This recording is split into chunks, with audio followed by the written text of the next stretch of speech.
va terminer notre heure d'émission avec notre panel d'observateurs qui sont de retour avec nous après les élections parce qu'ils ont été avec nous tout au cours de la campagne électorale. Alors, je vous les présente. Daniel Bernier, ancien attaché politique de la conservatrice Rona Ambrose. Richard Nadeau, ancien député du Bloc québécois. Farouk Karim, qui est ancien attaché de presse du NPD. Et Sheila Copps, qu'on retrouve par Skype ce soir, ancienne vice-première ministre libérale. Bonsoir à vous quatre. Bonsoir. Bonsoir. Bon, alors je vais commencer avec Sheila pour parler du retour du poste de vice-première ministre. Sheila Copps, qui a été dans une autre vie vice-première ministre du Canada. Qu'est-ce que vous en pensez, Sheila? C'est un poste qui avait disparu en 2006. Qu'est-ce que vous pensez du retour du poste de vice-première ministre du Canada qui va à Mme Freeland? Mais je pense que le fait que Mme Freeland va aussi jouer un rôle très important à l'intérieur du pays, interprovincialement, le fait qu'elle soit vice-première ministre à la fois, ça va lui aider dans la démarche de ses responsabilités. Je pense qu'elle va avoir plus de pouvoir par rapport à d'autres collègues dans le cabinet pour faire bouger les dossiers. Et c'est pas facile de faire croire aux Albertains et aux Saskatchewaniens que le Parti libéral est à l'écoute de leurs espoirs. Et c'est ça qu'elle peut peut-être faire venir parce qu'elle est quand même, elle était née en Alberta, puis son papa travaille toujours dans le ferme canola en Saskatchewan. Alors, il y a quand même des liens directs aussi. Oui, elle a des racines dans l'Ouest canadien. Daniel, de façon générale, je veux vous entendre. Qu'est-ce que vous pensez de cette nouvelle cuvée Trudeau, de ce nouveau cabinet? C'est un cabinet dans la continuité. Oui. Je dirais qu'il y a quand même quelques nouveaux visages pour s'assurer qu'on est capable de maintenir l'équilibre d'un cabinet habituel, les régions. Mais au-delà de ce que Mme Copps vient de dire, il y a quelque chose qui va manquer quand même clairement. C'est comment tu peux être capable de satisfaire et de prendre en considération ce qui se passe dans l'Ouest présentement.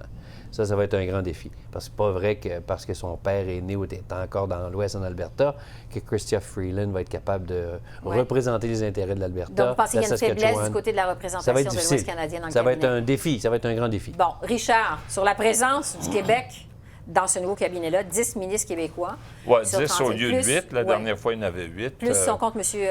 Trudeau, ça en fait 11. Trudeau, 11, oui. Bon, écoutez... Retour aussi du lieutenant québécois, quand même. Je vais vous entendre là-dessus. Qu'est-ce que vous en pensez, ancien député du Bloc? Bien, écoutez, le lieutenant québécois qui a traité de raciste les bloquistes au dernier gouvernement parce qu'on défendait la langue française au Québec. Je ne suis pas très impressionné par cet aspect-là d'un lieutenant avec Pablo, M. Rodriguez, qui va maintenir ce genre de discours-là, multiculturalisme, interculturalisme, etc. Mais ce qui est intéressant, c'est de voir que Mme Freeland prend beaucoup d'espace. C'est de voir aussi qu'elle est dans un dossier important intérieur. Il y a des conservateurs qui sont premiers ministres, qui sont très rébarbatifs aux politiques de M. Trudeau.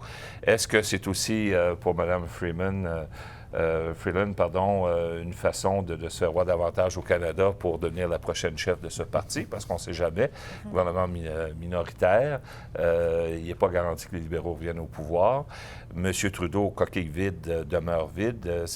Et il espère beaucoup de ses ministres seniors pour lui donner du contenu. Et à cette approche-là, c'est donc dans la continuité. C'est beaucoup moins pimpant puis feu d'artifice cette fois-ci. Et on s'aperçoit aussi qu'il y a une réalité assez importante.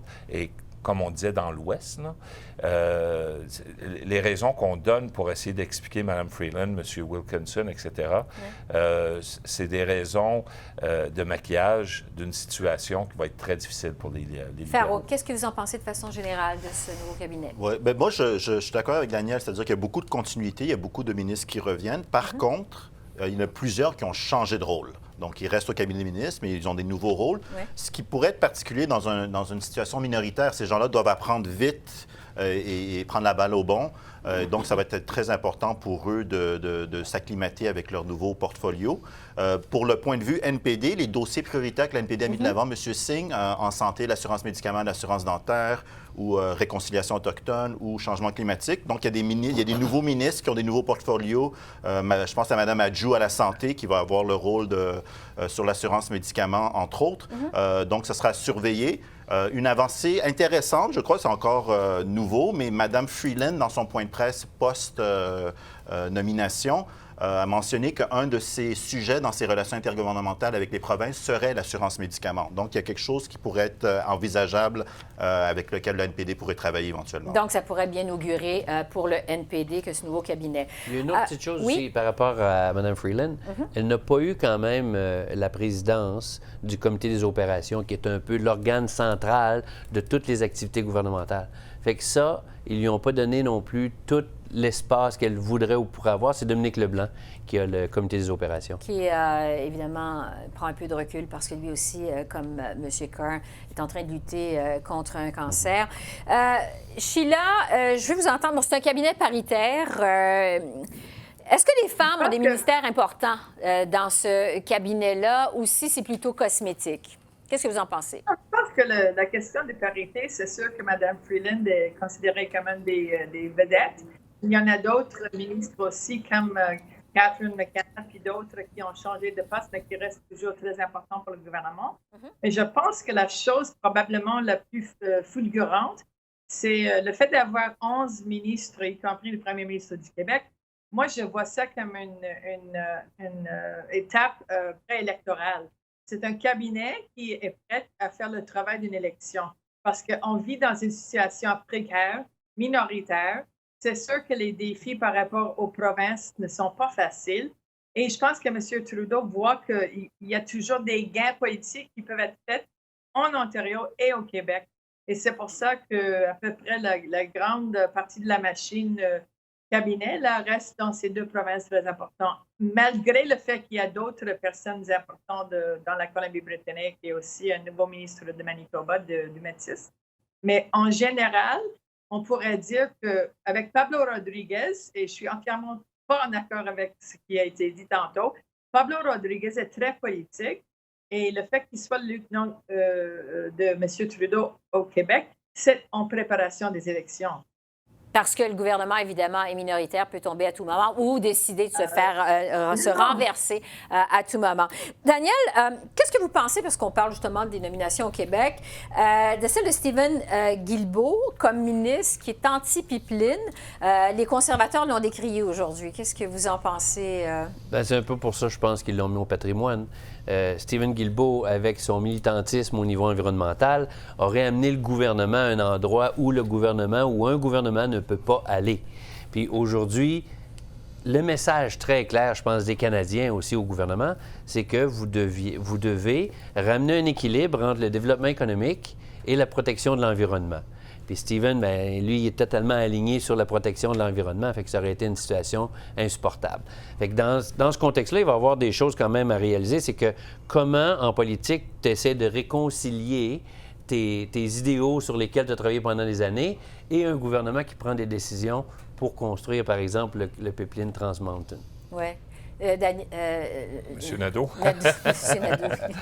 Écoutez, il y a une chose qui est certaine. La dernière campagne s'est faite sur le thème de l'environnement. Je serais curieux de savoir, M. Guilbeault, qu'est-ce qu'il avait en tête lorsqu'il a choisi le Parti libéral, parce qu'il a dû être approché par d'autres partis pour être candidat, et de se retrouver à protéger les bijoux de la couronne petit moine canadien. Ça, c'est pour moi très dur à comprendre, dans la mesure où quiconque est environnementaliste dans la population voyait peut-être une chance pour les libéraux de se reprendre sur leurs 4,5 milliards pour acheter l'oléoduc en question. Ouais. Mais non, pas du tout. Il n'est pas un joueur clé. Je l'aurais vu peut-être secrétaire parlementaire à l'environnement, mais de le mettre complètement ailleurs, je me pose grandement des questions. Sheila, oui, allez-y, on vous écoute. Quand j'étais ministre du patrimoine, on avait aussi la responsabilité pour Parc Canada et tout le système écologique naturel. Et ça a été transféré, ça a été séparé à un moment donné, ces retours à l'environnement. Mais c'est possible que dans le contexte des Parcs Canada, qu'il y a un réalignement qui va redonner ça au patrimoine. Parce que c'est le patrimoine naturel qui était lié à un moment donné au patrimoine culturel. Et là, il y a quand même une cohésion plus directe avec le travail de M. Guilbeault avant d'entrer en politique. Oui, mais on est loin du pétrole à ce moment-là. Là, dans les parcs. Parc Canada, c'était dans les rocheuses très proches du pétrole. Nonobstant ce que Mme Cobbs dit, peut-être qu'ils vont rechanger ça, la structure, mais moi, j'ai regardé sur le site de Patrimoine Canada aujourd'hui, puis j'essaie de voir des liens avec l'environnement, puis j'en voyais pas vraiment. Ouais. Je crois que il y a une déception dans les groupes environnementalistes au Québec, en partie. J'ai regardé le point de presse aujourd'hui, les questions des journalistes en français revenaient souvent sur M. Guilbeault. Fait que M. Guilbeault, en gros, le premier ministre va l'envoyer aux Gémeaux au lieu de l'envoyer à la prochaine COP. Puis ça, je crois qu'il manque une chance d'avoir mis M. Guilbeault de l'avant. Daniel, vous voulez La seule chose qui pourrait arriver pour que M. Guilbeault reprenne un peu du poids de la bête, c'est s'il est mis sur le comité de l'économie et de l'environnement, le comité ministériel, le comité du cabinet, où les ministres siègent au cabinet. C'est la seule manière qu'ils peuvent sauver les meubles avec celle-là. Bon, on verra. Parce qu'il nous reste peu de temps, là, il faut conclure. Le discours du trône, évidemment, le 5 décembre. On connaît maintenant ce nouveau cabinet. Sheila, je vais commencer avec vous. Qu'est-ce que vous allez surveiller à partir du 5 décembre? Qu'est-ce qui vous intéresse? Je pense qu'il y a déjà les signes que le gouvernement va procéder avec les médicaments nationaux. Il y avait plusieurs références aujourd'hui. Évidemment, on a encore des choses à faire par rapport au pipeline, Trans-Canada Pipeline, et aussi sur la question des changements climatiques. Je pense que c'est 3 thèmes. Et aussi, le premier projet de loi va être un projet libéral conservateur pour baisser les taxes de la classe moyenne.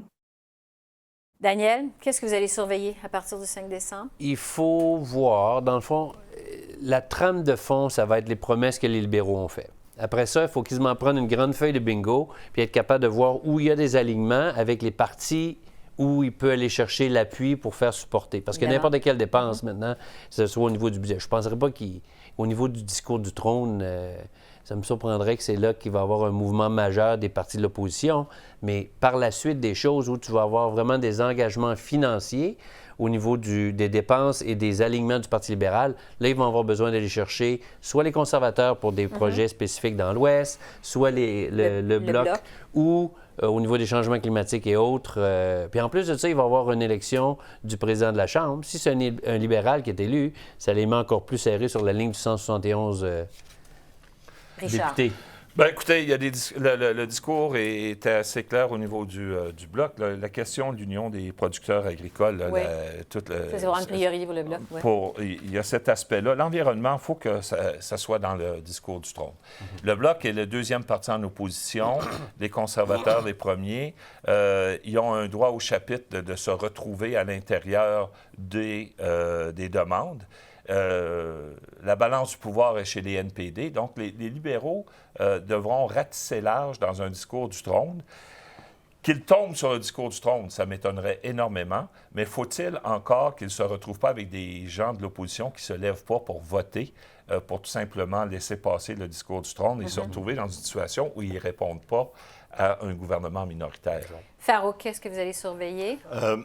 Trudeau a reçu un mandat minoritaire. Oui. Donc, en gros, le message, c'est qu'il faut collaborer avec les autres partis politiques. C'est ça que moi, je veux regarder dans le discours du trône. Les priorités avec certains des partis on sait où sont les priorités communes. On va voir si M. Trudeau va livrer. Et une dernière partie, on parle souvent de... Bon, le NPD, avec ses 24 sièges, pourrait donner l'appui et donner la majorité pour l'appui à ce discours du trône. Ça pourrait être par d'autres partis politiques, notamment le Bloc ou les conservateurs. Mais il y a une chose qu'il ne faut pas oublier. Les libéraux, je ne crois pas, et malgré tout le respect que j'ai pour les gens du Bloc, ne pourra pas, face à l'opinion publique canadienne, avoir seulement l'appui du Bloc pour se maintenir au pouvoir. Oui. Il faudra l'appui de quelqu'un d'autre. Il faudra négocier avec d'autres personnes, marchander avec d'autres. Et, en fait, ça va être ma dernière question, et là, vraiment, parce qu'il faut conclure. Ce gouvernement-là, on connaît maintenant le nouveau cabinet, le nouveau gouvernement. Sheila, il va durer combien de temps, selon vous? 2 ans et 4 mois. Donc, des élections, ça nous mènerait à 2021, c'est ça? Oui, c'est ça. Daniel? La moyenne est 22 mois, à moins d'une gaffe, parce que ça peut arriver aussi. S'il arrive une gaffe monumentale, puis l'opposition dit, là, c'est assez, là, mais personne ne veut aller pour l'instant, parce que les coffres électorales sont vides. Retourner en campagne Fait que là, électorale. 22 Richard. mois minimum. Richard? Bon, écoutez, c'est 1 an et demi, 2 ans. Ça va être la règle générale. 1 an et demi peut-être, mais peut-être plus 2 ans. Et encore là, effectivement, pour aller à la guerre, ça te prend des sous. Et quand je parle de guerre, je parle des campagnes électorales. Les partis, il faut qu'ils se refassent une beauté à cet égard. La première fenêtre, c'est février 2021, le budget de 2021. Je ne crois pas que ça va aller. Il y aura des élections en 2022 parce qu'au printemps, c'est l'élection ontarienne provinciale. Et ensuite, c'est le Québec. Exactement. Donc, 2022, je crois qu'il n'y aura pas d'élection. Donc, soit 2021 ou 2023. Donc, ça pourrait faire un gouvernement de 4 ans. Absolument. Un gouvernement comme si c'était majoritaire. Farouk, Richard, Daniel et Sheila Copps du côté du Mexique. Merci d'avoir été avec nous. C'est très apprécié. Bye-bye. Merci. À une prochaine.